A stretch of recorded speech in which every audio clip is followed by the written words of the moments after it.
right, so today we're going to talk about hormones.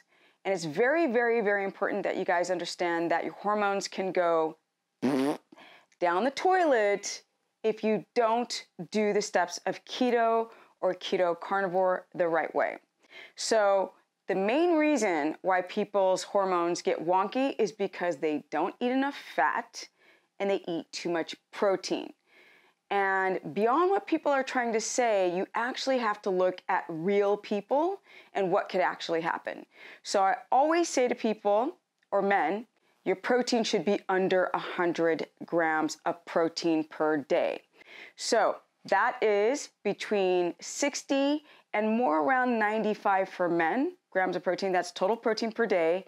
As well as for women, it should be between 45 to max 60 grams of protein, depending on, and this is men and women, your physical activity, your lean body mass, and your digestion. So people wouldn't think that digestion is very much a big part of how much protein that you intake. Also, how fast you eat, because we don't want undigested protein slamming into the small intestine. And then, unfortunately, eating too fast can create gluconeogenesis, which can block your keto adaptation. I'll go into another video explaining that. But with women, the biggest problem is that their estradiol begins to spike. That's also with men. So men who are doing too little fat, too much protein, intermittent fasting, could potentially develop an issue of overusing your adrenal glands, which are P-shaped things that sit right here.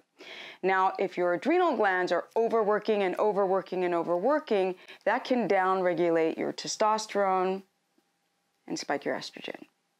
Now, another problem is the fact that men are exposed to too many xenoestrogens. That's in lots of stuff. So we've got plastic bottles, we have our water. Actually, you have to be careful for the water source. Things you wouldn't think about, which are things like soy and products, so you should be eating whole foods. Other things you should think about is your blood sugar dysregulation can spike your estradiol and drop your testosterone and raise your dihydrotestosterone in men. Women are more equipped to deal with high estrogen. But it still doesn't mean that when your progesterone hits the floor and your testosterone hits the floor that you won't have menstrual cycle issues. You guys should all know that a woman around her cycle is going to spike blood sugar. That's just a normal thing.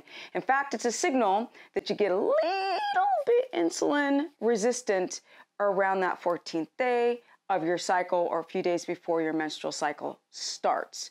So don't be alarmed if you check your blood sugar and it's spiking due to your ovulation.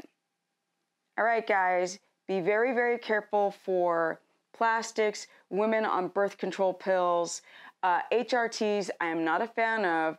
Not only does it mess up your microbiome, but it also is a burden on your liver, which can obviously spike your blood sugar, which creates that roller coaster. So people who do keto wrong, they start messing with their thyroid hormones, their reproductive hormones, and you have to make sure you get enough cholesterol in.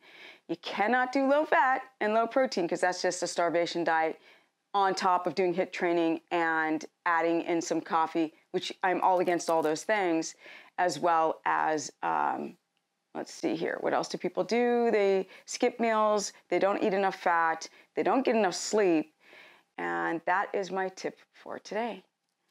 Bye, guys. Don't forget to go to stephanieperson.com to book a consultation, or Stephanie the Business Person on my Facebook fan page, or Stephanie Ketogenic on my Instagram. Now I gotta go do my next video. Deuces.